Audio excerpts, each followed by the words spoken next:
morning mga ka-harvest at ngayon nga kahit bumabagyo ay nagluto po tayo ng tofu kakong galing sa ating mini garden. So bali binabad ko muna siya overnight at hinintay natin magkaroon ng ugat saka namin tinanim dito sa ating mga.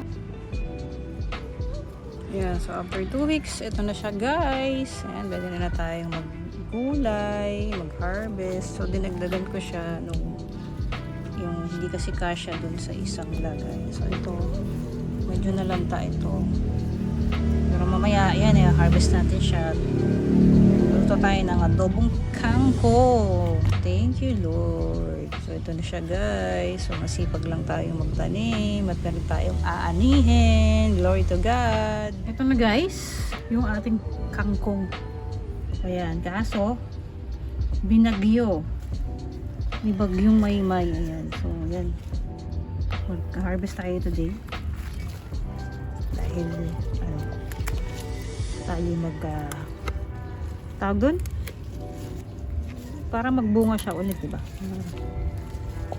Ay no, adobong kangkong. Ayun, Diyos ko. Hindi ko mabanggit. Sandali Ayan, thank you Lord. Bawat pitas mo, thank you Lord. Hindi pa.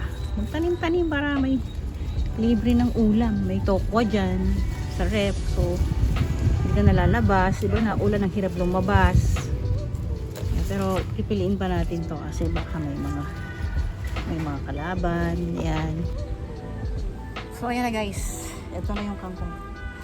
Ayan. So meron na tayong pang ang tawag doon, ayan, baligtad pa yata yung damit ko.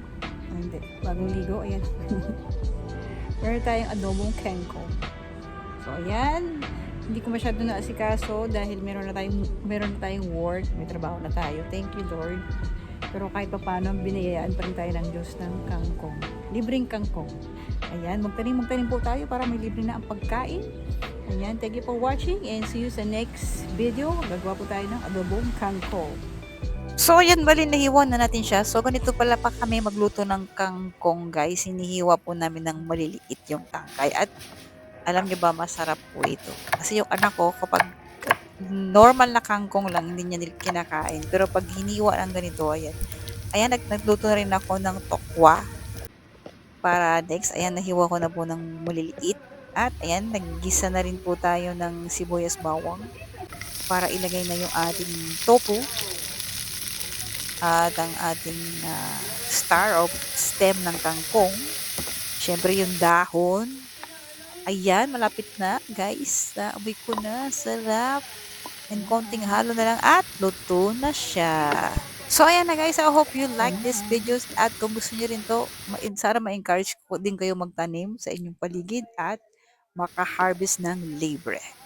Thank you for watching and see you sa next harvest. Bye! God bless you all!